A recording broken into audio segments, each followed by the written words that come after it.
Morning. Good morning. Episode 18. We are full-fledged adults. We can vote now. We can vote. We can smoke cigarettes. We can go into the military. Wait, can you smoke before you're 18? 18 is when you can buy cigarettes. Oh. You can buy cigarettes, but you can't buy alcohol. I thought it was 6. I don't know why I thought it was 16. Pretty sure it's 18. Okay. Some other countries are different. Isn't that weird that every country has different ages that you can do things? It's very bizarre. Yeah. It's very bizarre. Chad grew up in drinking at 16 because I think they can start at 18. So I grew up drinking wine. Kind of. My mom at 6. They would give us wine You at were the table. Actually in diapers. Speaking of children, happy birthday to Piper. Happy birthday, Piper James. Isn't Piper James? 9. 9. Yeah. She's half to 18. She is. And I actually had this a little bit of a freak out last night because I was Chad was actually asleep and I was like, hey, love, I need to say something. I was like, next year, Allie's going to be, so this coming summer, Allie's going to be 13. Okay. Piper's turning 9, which means the next birthday, she's 10. I just, for some reason, in my head, 13, a teenager, and then a 10-year-old, no longer in a single digit, wasn't doing so well with that. Wasn't sitting well. Hey, you still look great. Thank you. I'm just feeling you feel old, or what is the reason? The fact that I can remember her actual day of birth so well, and that was nearly 10 years ago. That is mind-blowing. To me, that just says you have a great memory, because I don't remember anything 10 years ago. I don't remember 10 minutes ago. I usually don't, but that's what I'm saying is it feels like it. And the other thing that's always weird. So, we lived in North Carolina before we moved to Washington, and I was pregnant with Piper when I came here. And we've passed the threshold of we've now lived in Washington longer than we lived in North Carolina. Oh, wow. And it's a big milestone. It was always now it definitely feels like we've been saying, our roots feel planted here in Washington. Yeah. But as time goes on, we realize how long we've actually been here. We're a lot of life has happened here. So are you here to stay? Depends who you ask. Chad is honestly every other day sending me homes in Santa Barbara where we met. Same. We're really hoping Alice chooses to go to Westmont College where I went. And so I don't, the retirement stage of life for us feels like it could be around the corner. Yeah. And so we're just we want to be warm. Yeah. And what does that look like? Absolutely. Especially this time of the year, you're get me somewhere. We did a weekend in LA. I know. I can't wait to hear about it. With Brian's family. And just when we're down there the whole time, we're we could 100% live in California. But we do love Washington. We love a lot of things about living here. But it's man, I just January to March, April, take me down there. Well, yeah. And that's why I'm maybe the whole snowbird, lifestyle is what we do. And so is that what it's called? Snowbird. Yeah. Because my thing is too, I couldn't imagine leaving Washington where I've raised my children and having a new place. The idea of them coming home, quote unquote, and it being a new environment is weird to me. Yeah. I want them to feel like they come home and it's familiar and we have memories there. I don't know. That to me feels a little bit important. Yeah. So we'll see. Chad's got so many retirement plans. It's ridiculous. That's good. It's entertaining to say the least. Yeah. Yeah, we did LA last winter for 2 months, and we're not doing it this year. And we're trying to figure out how to do it next year. Yeah, it was such an amazing thing. We love to do it every year, but this year just financially we just spent a lot of money on the house. Moved. Yeah. So and it's we're embracing the winter here. Yes. But I'd love to hear how you're embracing it. What do you do? I actually heard a really good thing the other day. Okay. So I feel like I get all of my education from Instagram Reels. It's really good. It's a good place to learn things. Really, I feel like everything's truthful. But there was a video. So I always feel I saw this video the other day. And it sounds like me. Whenever I say I heard something on a podcast, I feel so pretentious. Oh yeah, I heard that on a podcast. I don't. Or I read that in a book. I don't. Okay, if I say I read it in a book, then for sure. But when I say I saw it in video, it's Instagram Reels. Yeah. Don't think I'm out there watching YouTube educational things. But this gal was saying that a lot of times we take on a summer consumerism attitude. Okay. So every season feels like we need to live life like it's summer. Yeah. And I was really struck by that because I'm I do feel the pressure of even over Christmas break.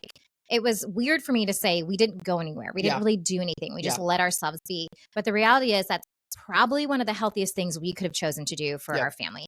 And how naturally I'm really into these like different rhythms of life. And I feel like the winter rhythm is really about rest and restoring. Yeah. And one of the things she said is we often come out of a break of, for our family, there was multiple parties, there was Christmas plays and concerts and things that we were going to. And there's this like hustle and bustle to get to the end of the year. There's all this shopping, all these things you're doing constantly. And then you get a few days off and then you come back and you're like, what's your New Year's goal? What are you going to do to start? What's your new you? And you're kind of put in this position to all of a sudden reinvent yourself. And the reality is most people are exhausted after Christmas. Like that few days of a break wasn't enough. Some people, their family is traumatic and triggering and can be like really exhausting. Like, so just this encouragement of like, I don't know, maybe we let January be a longer month of rest and we don't force these things to be like, okay, tell me all your resolutions and like, That's my next question on here. What's my resolution? No, tell me who you are in 2024. So I 100% agree with what you're saying. Yeah. You asked how we're kind of making the most of this winter. Yeah. It's exactly that. It's just trying to rest because we pretty much, I mean, from May until end of December. So like most of the second half of the year, we end up finding ourselves busy every weekend. Every weekend, I remember something going on, and it's all like I said this many times. It's all good stuff, but it can be exhausting. Just always having something that you're doing. Yeah. So looking at our calendar for the next couple months, and there's a couple things going on, but we have quite a few weekends where there's no plans. Yeah, and that's a great feeling. Like it's just it's really nice going into a weekend where you're like, I might sleep in, or we can just kind of be spontaneous and not planned. So I am like finding myself. So I am an Enneagram 7. I'm an extroverted person. I'm usually all about being with people, doing things, usually suffer from FOMO. I'm finding myself the older I get, and I don't know if this is good or bad. I'm starting to like get less and less of that. Okay. Like I'm actually enjoying my downtime to the point where I confessed to Chad the other morning. I woke up. I was nervous Monday or Tuesday this week about how tired I'm going to be after the weekend. Like I woke up anxious about it because we have such a busy weekend coming up. Yeah. And I'm like, I'm dreading it. I'm dreading feeling tired. Right. And I'm like, what is that saying about me? Like I'm in a season where I don't know. My energy is so important to me. Totally. And this idea of like, oh, I might not get as much sleep as I want. Yeah. Is like stressing me out. Oh my gosh. Sleep is, I revolve my life around sleep. I need my 7 hours of sleep minimum. I'm worried. It's like a sign of me getting older and that I'm just turning into a little hermit crab. How many hours do you sleep? Can I tell you something? Over the weekend, one night, I got 10 and a half hours of sleep. That's awesome. It was actually phenomenal because the whole week Chad was gone and I didn't sleep well at all. So I think that was why. I think my body was like, okay, catch up. You don't have to take the kids to school in the morning. Get some rest. Yeah. I like having at least one day a week where I like just sleep as long as I can. And it's usually around that 9 to 10 hour mark. Okay. That's the longest I've slept in so long. I couldn't even tell you. I usually like to get between 7 to 8 hours. That's so like 7.5 is what my like on my little sleep app. That's my like goal. Yeah. Same. Yeah. I think I try to be asleep by 10 p.m. Wake up at 5. That's like a good 7 hours. If I can be asleep by like 9:30, then it's closer to 8. So sleep is so important. It's so important. It is. And like, I don't know. I'm just, I know it's important. I know I've been like really enjoying it.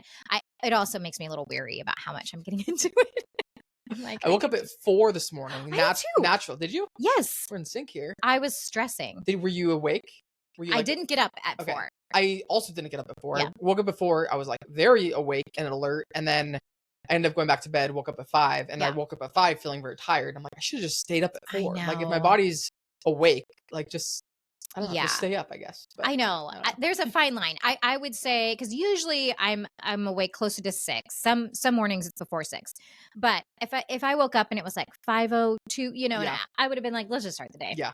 I wish I would have done 4 for me.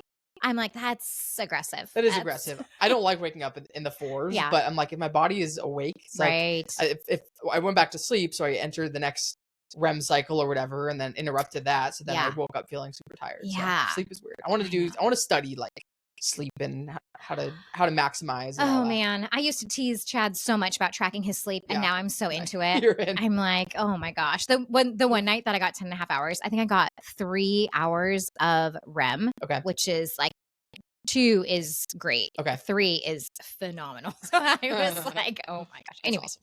All right, so we're 16 days. What day is it? 17 days. 17 days into 2024. Yeah. How's your year been so far? It's been fine. I can't complain. I will say what's funny is I found that video that I mentioned so like I was like, this is so what I needed to hear.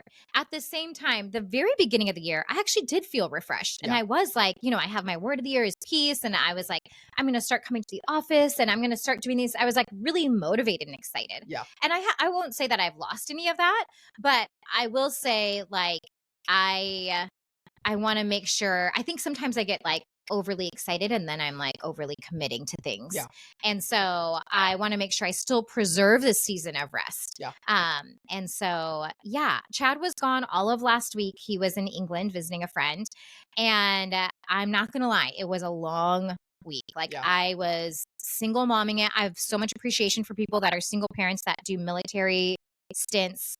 I'm hoping it gets easier for them. But I was like, I mean, this is going to sound like I'm being such a baby, but every little need was on me. Like the dogs, every meal, every item that needs to be cleaned, kids, like everything. And do you typically have overlapping responsibilities that you do, or do you have pretty defined I guess like roles within the house? Yeah, I mean, yes and no. Like I'm always there in the morning. So I'm doing breakfast, lunches, taking the girls to school, and I'm usually picking up. Chad we both kind of share some of the cooking responsibilities, but he usually does the cleanup and the bedtime stuff. That's like all him. So that was on you when he was gone. That was on me. Yeah. And then just like little, I mean, and I should be very clear. He is so helpful at home. Like he is one of the best like partners I can do life with. And I think that was what also rung true for me. Like I was like, oh, military and single moms, but also great on you, Chad. Thanks for being such a good dad. Yeah. You know what they say? What? Do you know what they say? What do they say? I feel like they say a lot. Distance makes the heart grow fonder. Yeah. That. Did your heart grow interesting. Fonder? My heart grew fonder and then I started to get a little bitter. It's like, okay, come home. Distance makes the heart grow bitter. Just depends how far the distance and how long it's going. No, I really am grateful. And I think I was like, man, just little, like he gets up early and he'll take the dogs out. And like, I had to do all that. Yeah.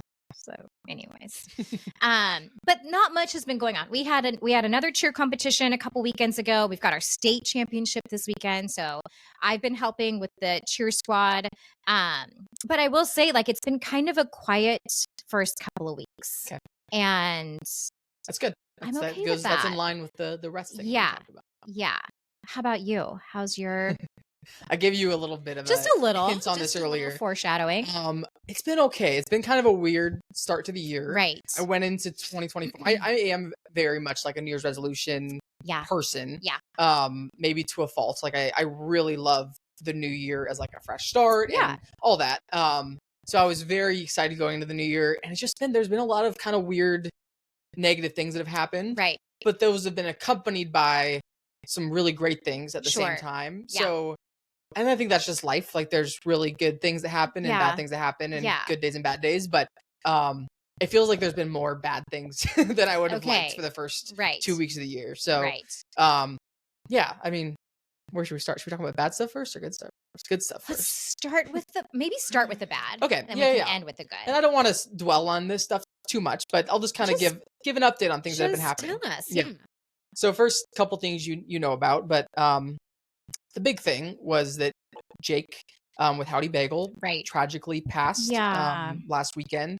And I don't want to like go into this too much, for their privacy. And I feel like this is really their story to tell. But it was completely shocking and tragic and horrible. And I have been very fortunate to not have experienced much loss or much death in my life. Right. I've had, my grandma died when I was 4. I've had a few kind of, I don't know, acquaintances pass away, but never really a close family member or a friend from my my recent memory. Yep.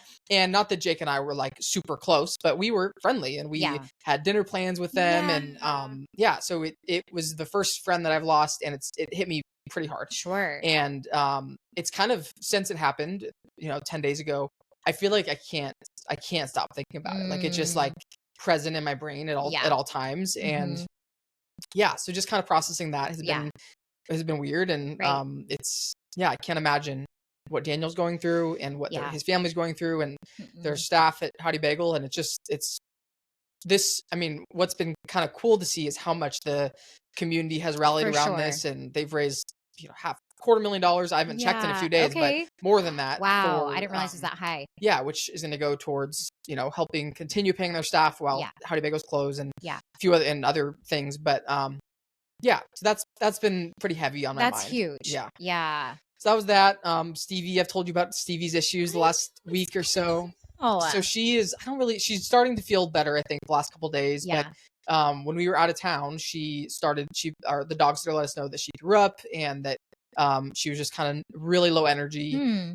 We got home and she threw up again, and there was like blood in her throw up, and then there's blood in her stools, and just like really just odd, really low energy, like no appetite, no want to drink water, anything. So took her to the vet, and they ran a couple tests and didn't really see anything wrong. So they said to start giving her chicken and rice, and she wouldn't eat that either. So at one point it had been like 36 hours since the last time she'd eaten. Wow. So took her to urgent care, and they ran some x-rays. So, she has kind of a history of like swallowing things. Well, that's what I was wondering, if like the babysitter didn't catch something, or that was our big concern, was that there was something like blocking whatever.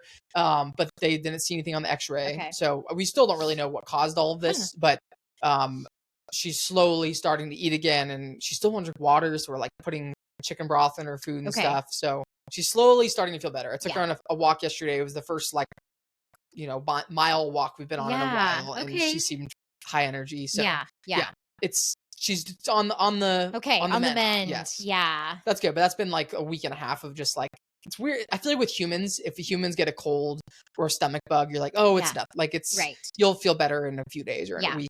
With the dog, it's like you don't really. It feels different for some reason. It is different. Like, what if they're dying? Like, you don't know. I have grieved Sheila, our older dog. Yeah. I've grieved her passing numerous times. Yeah. Like, I thought there were stages where I'm like, this is it for her. And I like literally, there was not too long ago, like within the most recent months, where I cried probably 3 days in a row. Really? It was like, she's not going to make it to the end of the week. Yeah. She's doing fine. She's still here with us. So she's made an amazing comeback. But yes, you just don't know. Yeah. And I also feel like, to validate your feelings as well, with like something else that's tragic and heavy that's in the back of your mind. Yeah. I feel like when these other things that are worrisome, it's almost like it exaggerates it. Like it's like there's just feels like things are heavier kind of sense to it. So so that's Stevie. I'll rest this up. My pipes burst in my house last night. All of them? In our garage. Sorry, not in our house, thank God. In the garage, that's where our laundry's at. So I took Stevie on the walk, got back from the walk, and saw water just like pouring out of the garage. Oh no. Went in, there's like a fountain coming from behind the washing machine. Oh my gosh. Completely flooded. Like water everywhere. Bunch of stuff's ruined. Oh so no. that was like literally last night. So upsetting. Yeah. So spent most of the evening just like dealing with that. Okay. And I think we have somebody going out there today to replace the pipe, but that was not fun. And then just like there's some work related drama going on. Financially, I'm feeling kind of stressed right now. Just I hear you. The house remodel was just kind of took a toll on my bank account, and I'm like, and for the first time in my life, I'm living paycheck to paycheck kind of, and it's a weird feeling, and I have so much empathy that up until now I've always had savings where it's, I've never had that feeling, but it's probably a humbling good thing for me to experience this. Yeah. And I created a budget for the first time a couple weeks ago after Diane's meeting. Right. And, I'm being a lot more conscious about my spending now, but it's just when you have that financial thing in the back of your mind, it's just stressful. And then just last kind of thing, I just find myself overall feeling kind of I feel like I'm getting overwhelmed easily the last couple weeks, getting kind of irritable easily. And then, also just feeling kind of pessimistic overall too. Okay. So I'm sure those are all linked to the other stuff that's been going on. Yeah. But yeah, just my overall like demeanor has felt kind of off. Okay. And I feel like I'm usually a pretty positive, optimistic person. And I feel like I'm still portraying that way. And I do feel that way a lot of the time still. But yeah, that's just kind of lingering in the back of my mind, those different kind of negative emotions. So yeah. So that's the bad stuff. That's a lot. Yeah, it's a lot. That's a lot. But like at the same, like everything could be worse. Like Stevie's on the mend. Like my house, it could have been my house that flooded. That would have been really, really bad. Yeah. It could have been, Brian that passed or me that passed. Like there's so many, like putting things in perspective. I know that, feelings are valid, but I'm just like, seeing the bigger picture. Like I am still so blessed and still have, so much to be grateful for. But, and I 100% acknowledge that. But yeah, this stuff just feels like it's kind of piled up the last couple weeks. Yeah. I think it's so important that you can say like, oh, there's these other good things and it could have been worse. Like I do. But the fact that you can also say like, those are valid feelings. Yeah. And that is like, I think the biggest thing is like acknowledging and like giving, I think it's like being gentle to yourself of like, not necessarily making yourself feel guilty or like, I have to change this. Like, I shouldn't be pessimistic. I shouldn't be losing it. Like, just almost allowing yourself to be like, okay, where is that coming from? Yeah. Is it because all these other things feel very heavy?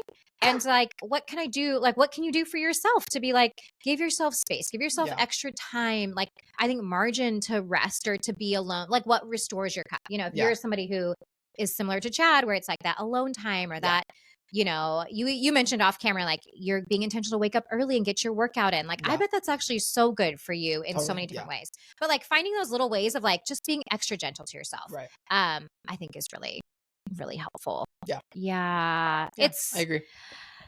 It's a lot. So let's talk about the good stuff. Let's fun stuff. Switch gears real quick, and I want you to be able to share too. So I'll just kind of quickly run through.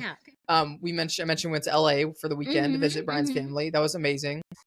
We stayed with his brother and sister-in-law and went to his nephew's birthday party, and it was just a fun weekend. I saw some of the pictures of the birthday party. Yeah, it was great. So cute. Yeah. Moppy, Brian's sister-in-law, is so just so creative and so detailed. I was like, is this a party planner or is this she has like a ton of event planning experience? Fun. Okay. And it was really over the top and amazing and fun.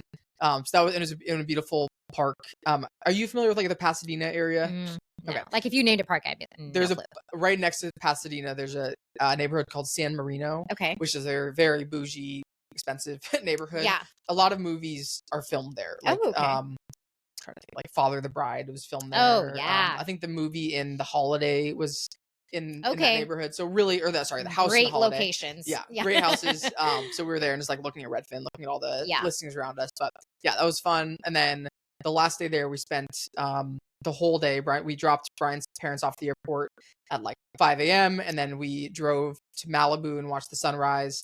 And pretty much spent the whole day just like driving around LA, exploring all the neighborhoods. And kind of honestly thinking about like if we do the snowbird thing next year again, kind of narrowing down which neighborhoods we want to be in. And so it was a fun little weekend getaway. Yeah.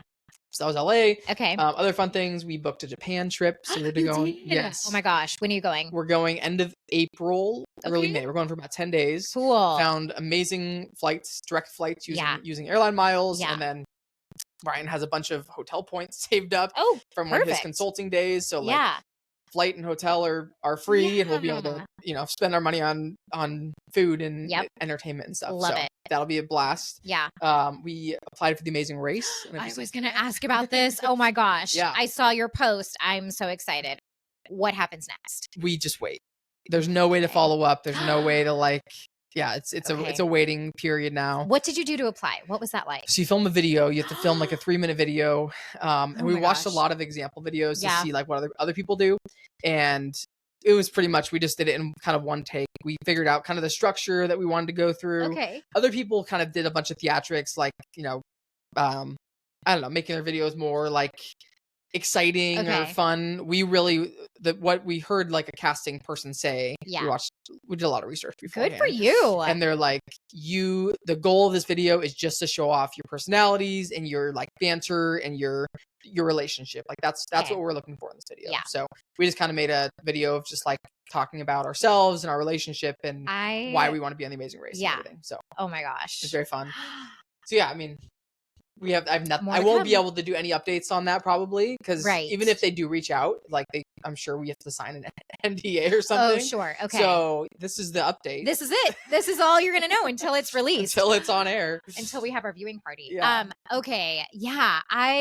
Oh my gosh, I just feel like you guys would be amazing. I want to do it so badly. Yeah. We'll probably, if we don't get it this season, we'll just start applying every year because I think it'd be so much fun. Right. So hopefully that turns into something. Yeah. Yeah. Okay. And then last good thing, and I kind of talked about this already, but going from having plans every single weekend for most of the second half of last year to having a lot more margin over the next couple of months, it just feels really great. Right. Like this MLK weekend, we had some Stevie stuff we dealt with, but we spent a lot of time just watching movies and shows, and we went and saw the new Mean Girls movie. Was it good? It was good. Yeah. Okay. It was I feel like it doesn't compare to the original. Yeah. The original was kind of like, hard to beat. Cult classic or whatever. Yeah. This is the musical version of the movie. Right. I have a friend, acquaintance kind of person that's in the movie. So I saw her. She's has a small part, but it was fun kind of seeing her. Yeah. And, I sent her a picture of the credits afterwards. Yeah. I'm like, this is so cool. Oh, that's awesome. But yes, that was fun. And it's just nice having like go next weekend. I mean, it's Brian's parents' birthday, so we're gonna do something for the birthday. Okay. Other than that, we have no plans. And I just kind of want to keep it that way for now until something comes up. But, yeah. I feel like this month has been interesting for us weekend wise. So with Chad being gone, I found myself over the weekend, like I didn't want to do anything. Like usually I would be like, okay, I'm going to call friends and try to like plan something. Yeah. And I was like, I just had this urge to hunker down and be like, I'm just going to stay in. Yeah. And it was, it was so cold and like, I don't know. We went out Saturday, like we met up with my parents and went to lunch, and it's Piper's birthday this week. So we're doing a birthday party this weekend. Cool. So we were getting a little supplies. So it's like we went out and did stuff at the same time. Like I've just been enjoying like reading my book and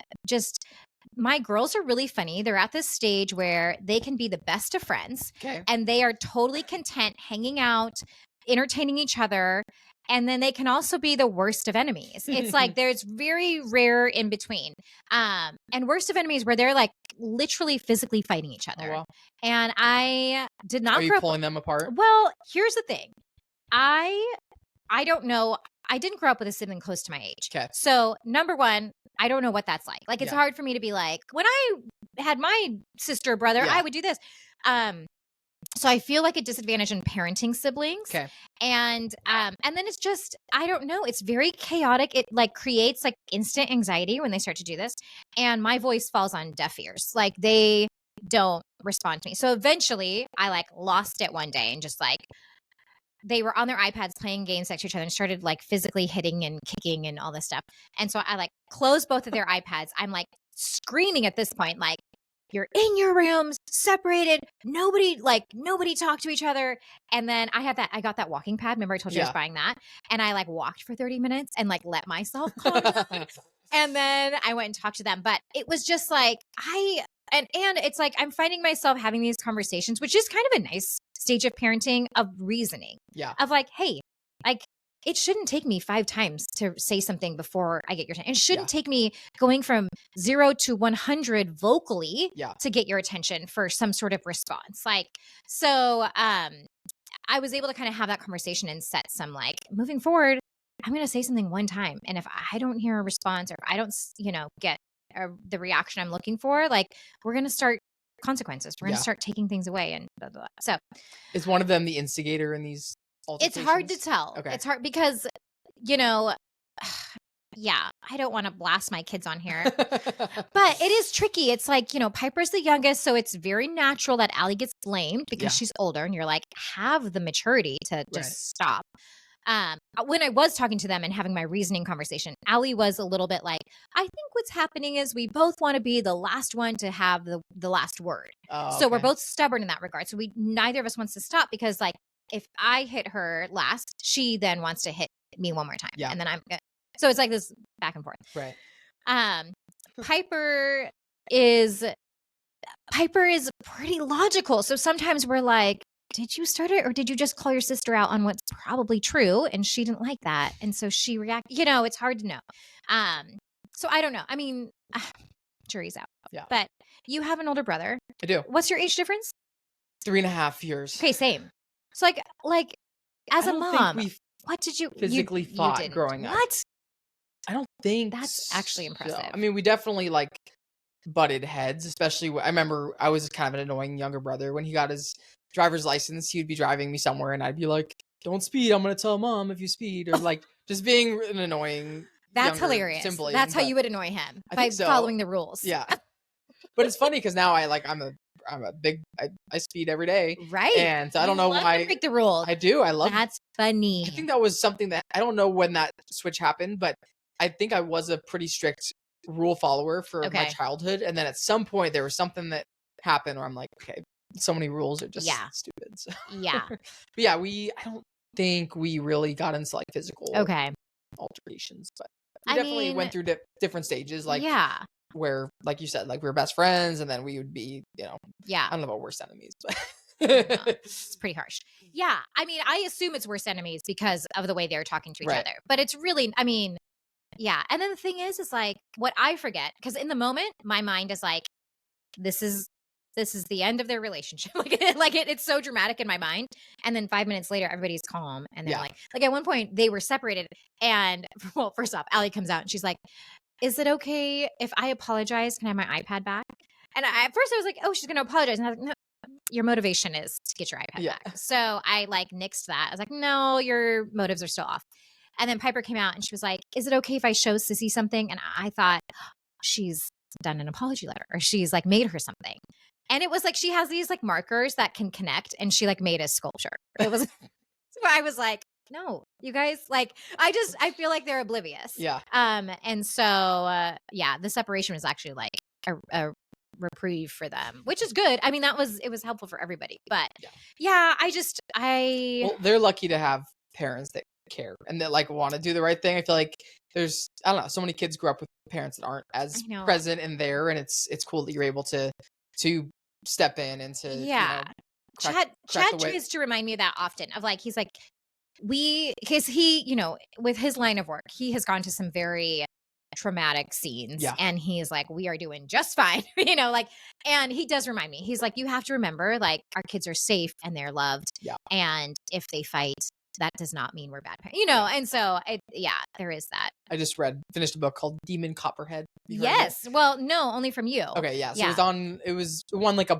Pulitzer Prize. It was on Oprah's book club, and it became a very famous book over the last couple of years. Mm-hmm. And it's about a kid who grew up in the foster cares. He grew up with his mom, and then his mom passed, and he had an abusive stepdad, and he ended up going to the foster care system and just had a horrible childhood, the worst childhood you can imagine. Okay. And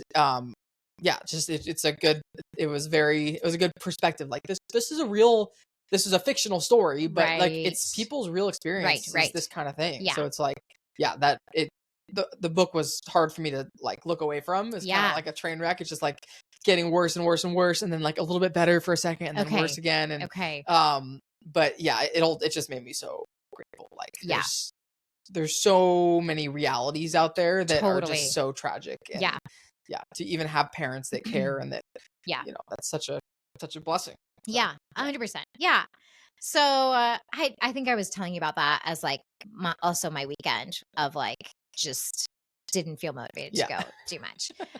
Chad came back on Sunday, and he's jet lagged, so we just kind of laid low Monday. We did go out Monday evening and took them to dessert. And I will say, we're talking about your words present for the year. And we started talking at dinner. I've also heard from an Instagram Reels, this mom who was like, at dinner time, we make sure that the table is a safe space. So we will say like, ask us any questions, or is there something you heard that you didn't understand, or are you wondering anything right now? Just like making conversation. So we started doing that, and I asked the girls like, what's one of your favorite memories? Like, what's something that's like, what's the last time you laughed really hard? What was it about? And so it was actually this really nice, like, you start talking about something that was funny to you, and then it just instantly makes other people laugh. And like, so we just had this really sweet moment. And it was like, again, it's like being intentional to feel present and to just like ask those questions. It could have been easy for us to be like, well, it's a school night. Let's just, get ready for bed and, whatever, do your own thing. But it was like, it made me realize like we need to do more of those evenings where we like are intentional about our conversation, and maybe it involves us doing something different, like going out to dessert or going on a walk. So it's something outside of the norm routine. But love that. I want to get better at asking like deeper questions like that. So many of our conversations are pretty surface level, and I feel like a great way to be present is to really ask those questions that kind of provoke more thought and deeper thinking. Well, it's kind of, I mean, when you've got a 9 and 12-year-old, and you're trying to have like real conversations, it can be challenging. And so and we're like, I don't know, you don't want to force anything that's like whatever. So when I said, does anybody have any questions about anything or whatever, there really wasn't much like there, so I was like, all right, let's switch gears and do something silly. So that's awesome. That was it. Yeah, cool. Well, we both had an interesting start to the year. Yes. More to come.